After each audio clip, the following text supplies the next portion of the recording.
তো photo IQ কিন্তু album ডিজাইনের কাজকে আরও তাড়াতাড়ি করার জন্য ফটো আইকিউর অ্যালবাম ডিজাইন সফটওয়্যার নিয়ে এসেছে। তো এই হচ্ছে ইন্টারফেস। তো ফার্স্টে আমাদের কিন্তু ফটোশপটা ওপেন করে নিতে হবে, এবং ফটোশপ ওপেন করার সঙ্গে সঙ্গেই কিন্তু আমাদের যে সফটওয়্যারটা আছে অ্যালবাম ডিজাইন সফটওয়্যার, সেটাও কিন্তু ওপেন করে নিতে হবে। তো এখানে কিন্তু আমরা দুটো সফটওয়্যারই ওপেন করে নিয়েছি, উপরে ফটোশপ এবং নিচে আমাদের সফটওয়্যারটা।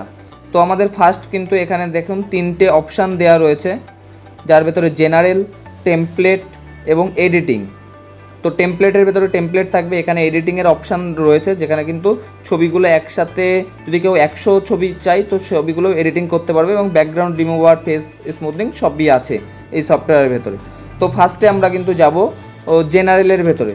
জেনারেল আগে এটা টেমপ্লেট, এই টেমপ্লেট জেনারেল সেকশানে কিন্তু আমার প্রথমে ফাইল ওপেন করতে হবে, মানে ফোল্ডার যেখানে আমার ছবিগুলো সিলেক্ট করা রয়েছে।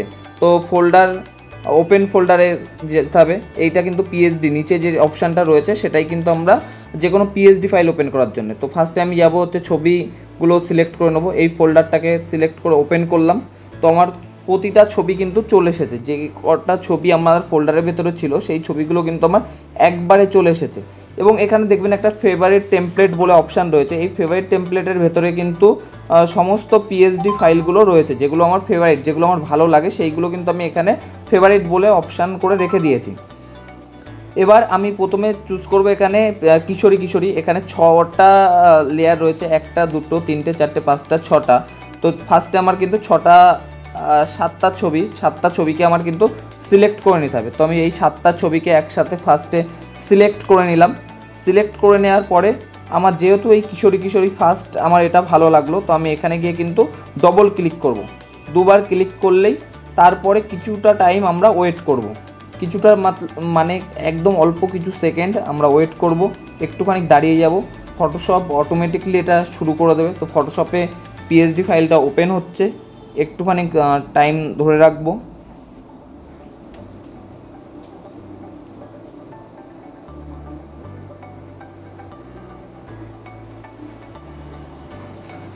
রাখার পরে কিন্তু এবার কিন্তু ফটোশপ কিন্তু তার অটোমেটিক যে আমাদের সফটওয়্যার সেটা কিন্তু অটোমেটিকলি হয়ে যাচ্ছে। এখানে কিন্তু আমার কিছুই করা লাগলো না, শুধু ছবিগুলো সিলেক্ট করা লাগলো এবং টেমপ্লেট সিলেক্ট করা লাগলো। তো অটোমেটিকলি ছবিগুলো ওর ভেতরে ঢুকে গেল। তো এটা কিন্তু আমার প্রথমে গেল। এবার এই ছবিগুলোই যদি আমি সেকেন্ড যে আমাদের টেমপ্লেট আছে সেটাই যদি ইউজ করতে চাই, তাহলে এখানে কিন্তু 7টা ছবি রয়েছে। তো আগেরবার 6টা 7টা ইউজ করেছি, তো এবারও 7টা সিলেক্ট করে নিলাম। ক্লিক করে কিন্তু আমার ডবল ক্লিক করতে হবে সেকেন্ডের যে টেমপ্লেটটা রয়েছে সেখানে। তো সেকেন্ডের টেমপ্লেটটা আমি ডবল ক্লিক করলাম। ডবল ক্লিক করার পরে কিছুটা টাইম দাঁড়িয়ে যাব। তো দাঁড়িয়ে যাওয়ার পরে কিন্তু অটোমেটিকলি কিন্তু আমার ছবিগুলো ওর ভেতরে সুন্দরভাবে সেট হয়ে গেছে। তো এই ছবিগুলোকে আমি যদি চাই একটু ছোট বড় সব কিছুই কিন্তু আমি করতে পারবো। তো এইভাবে আমাদের সফটওয়্যারটা তৈরি হয়েছে, যাতে খুব অল্প টাইমের ভেতরে ক্লিপিং মার্কস টাক্স কিচ্ছু করা লাগবে না, অটোমেটিকলি হয়ে যাবে। আমি যদি চাই তো ওই থার্ডের যে টেমপ্লেট আছে সেটাতেও আমি কিন্তু অ্যাড করতে পারবো। তো এবার আসি আমরা কিভাবে এই যে পিএইচডি ফাইলগুলো সেগুলো আপলোড করলাম। তো আমি আপলোডে গেলাম, আপলোডে গিয়ে দিস পিসি যেখানে আপনাদের পিএইচডি ফাইলগুলো থাকবে সেখানে যেতে হবে, সেই ফোল্ডারটাই সিলেক্ট করতে হবে। তো আমি এখানে 9 নাম্বার যে পিএইচডি আছে সেই পিএইচডিটা কিন্তু আমি ওপেন করলাম। ওপেন করার পরে কিন্তু আমার ফার্স্ট কাজ হবে, একটুখানি দাঁড়ান ওয়েট করুন। তো ফার্স্ট কাজ হবে যেই ছবিগুলো আছে, যেই টেমপ্লেটটা ইউজ করবেন সেগুলো আগে ডিলিট করে দিতে হবে। তো আমি এখানে সব ছবিগুলো ডিলিট করে দিলাম। ডিলিট করে দেওয়ার পরে যে লেয়ারগুলো, এই প্রতিটা লেয়ার কিন্তু শিফট চিপে ধরে ধরে কিন্তু আমার একসাথে করে নিতে হবে। একসাথে সবগুলো সিলেক্ট করার পরে আমাদের রাইট সাইডে দেখবেন সেভ টেমপ্লেট অপশান আছে। তো সেভ টেমপ্লেটে গিয়ে জাস্ট সেভ টেমপ্লেটের অপশানে ক্লিক করতে হবে। যখনই আপনি সেভ টেমপ্লেট অপশানে ক্লিক করবেন তো অটোমেটিকলি এই পিএইচডি ফাইলটা আপনার লাইফ টাইমের জন্য আমাদের সফটওয়্যারের ভেতরে আপলোড হয়ে গেল।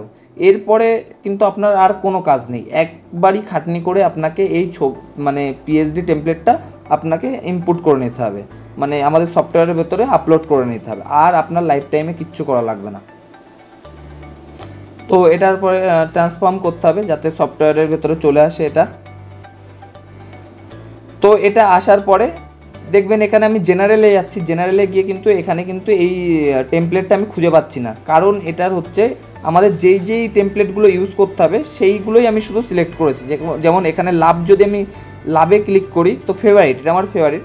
তো এটা কিন্তু আমার ফেভারিট যে টেমপ্লেট তার ভেতরে কিন্তু চলে আসবে। এবার নিচে একটুখানি স্ক্রল করলেই দেখা যাবে চলে এসেছে। এবার আমি আবার এটাতে কিভাবে ছবিগুলো সেট করব তার একবার দেখে নেব। এই যে আবার ছবিগুলো এক এক করে আমি সিলেক্ট করে নিচ্ছি, যেখানে 1 2 3 4 5 ছটা ছবি কিন্তু আমি সিলেক্ট করে নিলাম। সিলেক্ট করে নেওয়ার পরেই কিন্তু আমি জাস্ট এখানে দুবার ক্লিক করব। আমাদের যে পিএসডি টেমপ্লেট আছে সেই টেমপ্লেটে দুবার ক্লিক করব। দুবার ক্লিক করলেই কিন্তু অটোমেটিকলি সফটওয়্যার তার কাজ করবে এবং খুব তাড়াতাড়ি ওই ছবিগুলো কিন্তু আপনার ওর ভেতরে সেট হয়ে যাবে।